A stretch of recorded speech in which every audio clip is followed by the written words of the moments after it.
Hello, everyone. This is Quentin Lister again from Utah Family Law TV. Today, I'm talking with Jamie Locke, the owner of Tutor Doctor, a tutoring service that's available here in Utah, and also it's a worldwide organization. So it's pretty cool. Yeah, Jamie, before we get going, as always, like we like to do here at UFL TV, want to give you the opportunity to give your contact information for those who might be interested in getting in contact with you after viewing the video.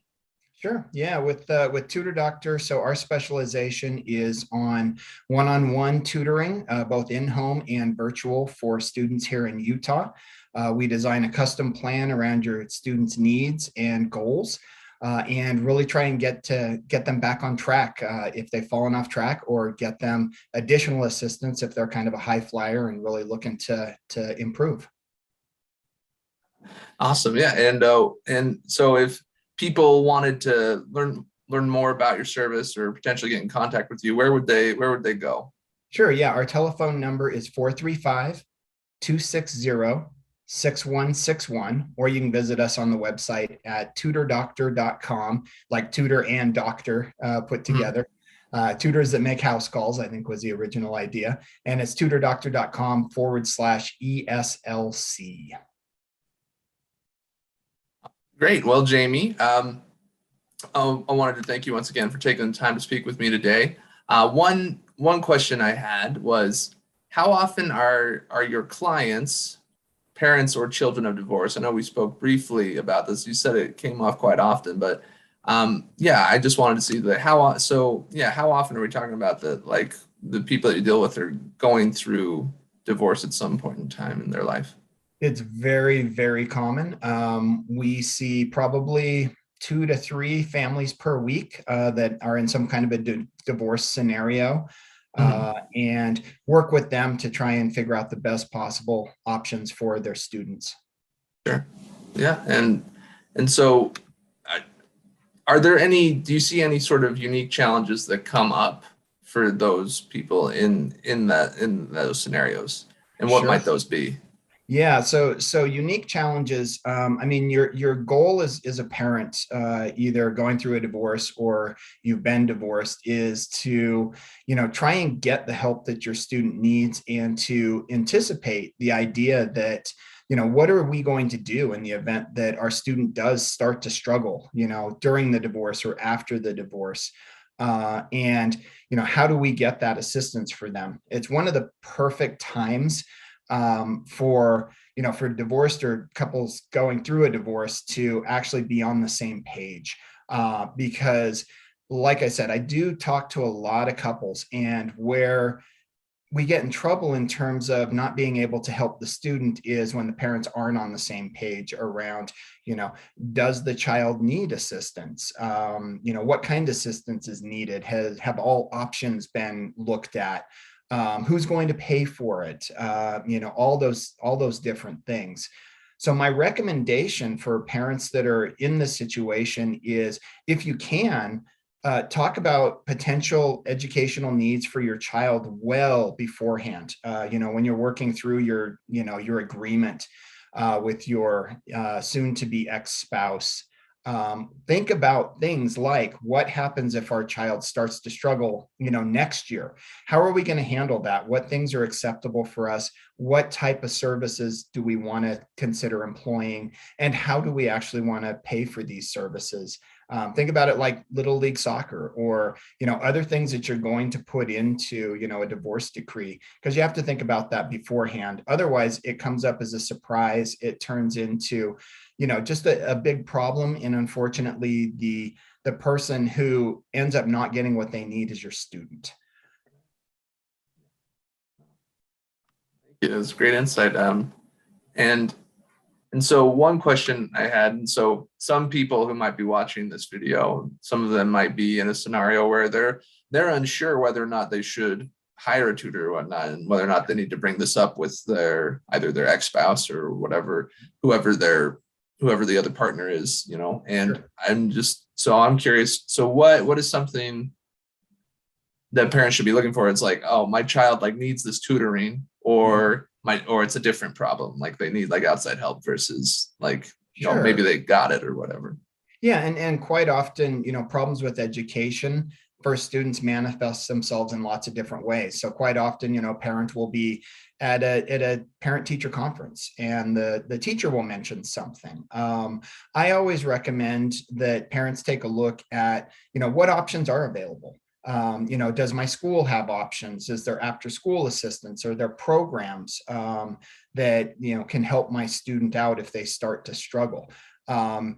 As far as tutoring goes, there are lots of options also. So there are companies out there that will do, group tutoring, things like that. We specialize in one-on-one tutoring. And the reason for that is just because a lot of the times a group situation requires a student who is very open to be the squeaky wheel, and the student that's likely to raise their hand and say, help me, tutor, I need assistance, because tutors are people also, and quite often, the squeaky wheel will get the assistance from the tutor in a group scenario.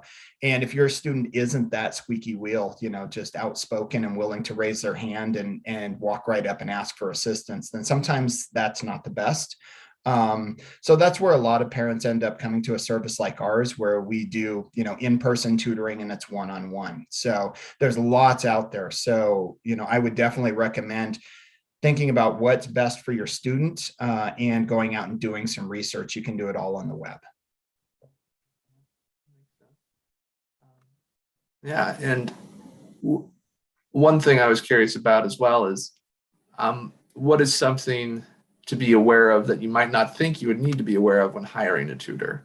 Like, because sometimes there's like maybe a certain, I find in my life, sometimes there's certain scenarios, like I didn't know that I even had to consider that. I didn't even know I needed to do like research on that specific thing. But like, what's one thing you think that maybe some people might not even consider, that maybe they should, or like an unexpected thing that they might Yeah, I find? mean, in terms of things that can help you in the process, in terms of when you're evaluating different services that are available, is to take some time and determine your child's learning style. That's very, very impactful in terms of having the correct tutor, because teaching math to a visual learner is different than teaching math to a kinetic learner.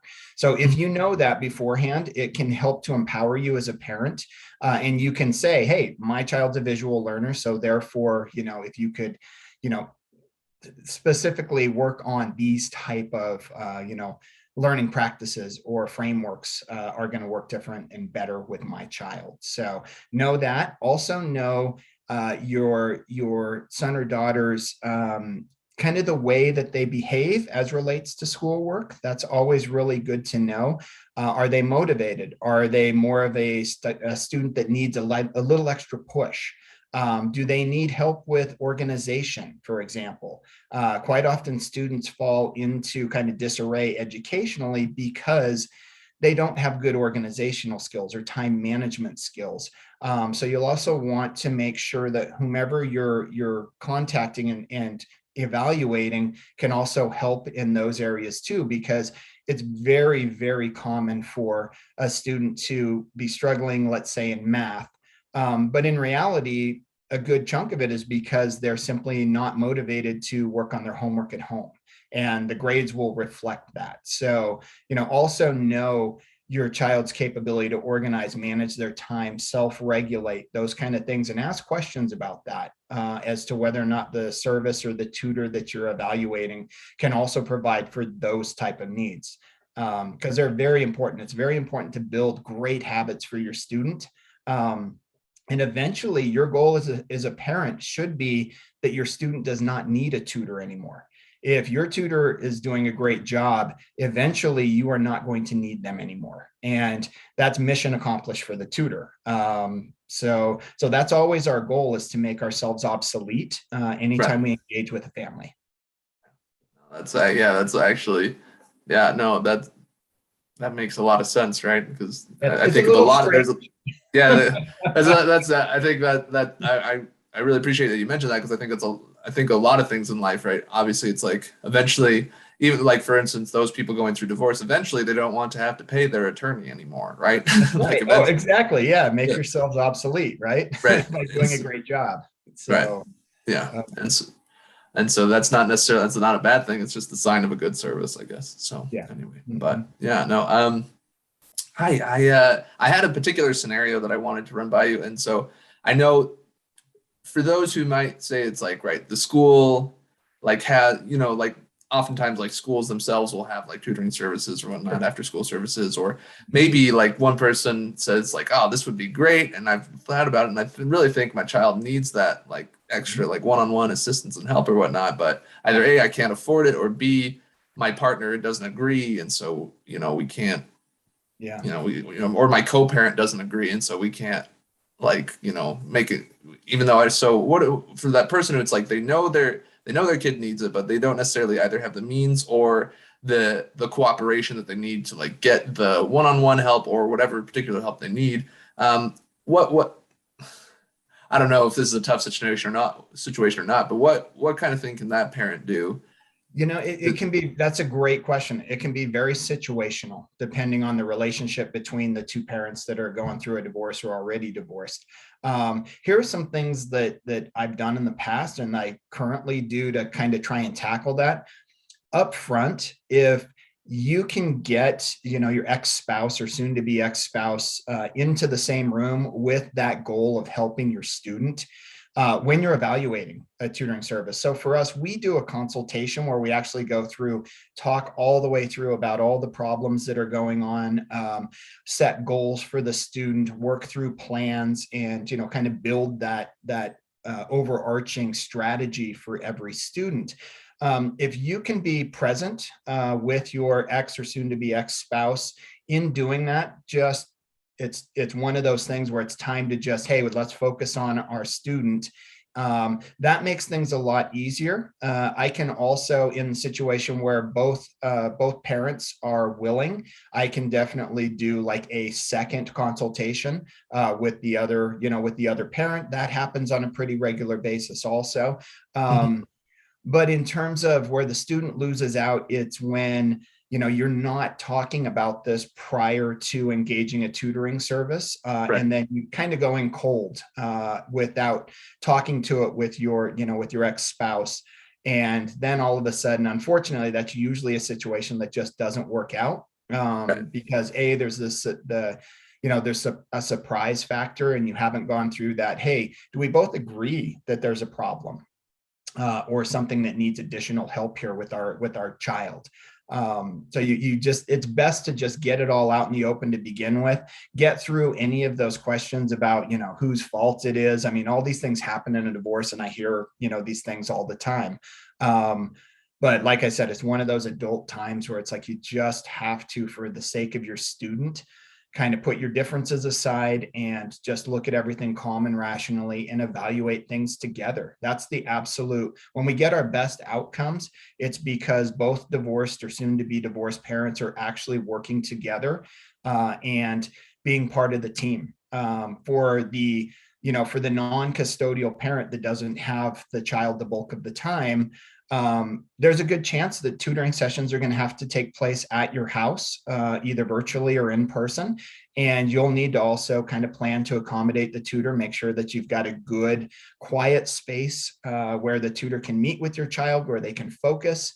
And also, especially when your children have, for example, individual education plans or IEPs or 504 plans, which are administered by the school districts to try and help struggling students get exactly what they need from the public school system.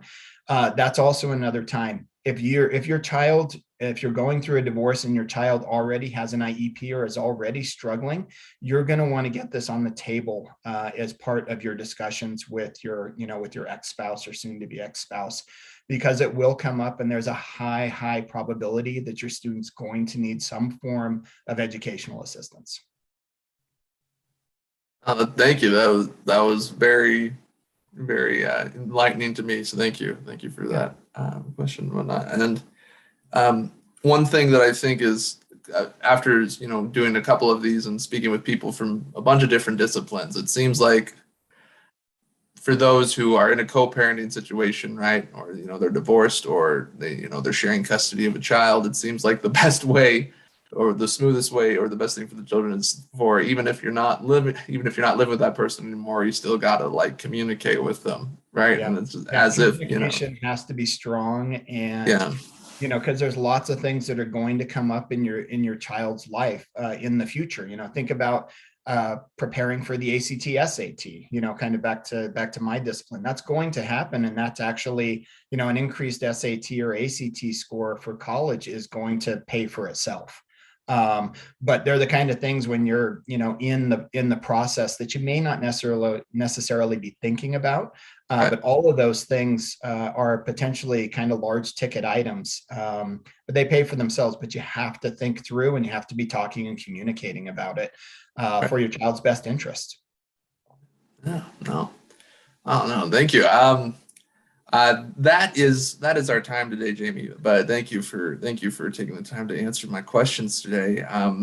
One more time for the folks back at home who might want to get a hold of Tutor Doctor at the end of this, would you be willing to share that information again that you shared at the beginning of the video? Yeah, you bet. So telephone number is 435-260-6161. And our website is tutordoctor.com/ESLC. Thank you so much. Yeah, Have a thank you good for rest of your day. It's been wonderful. Talk to you later.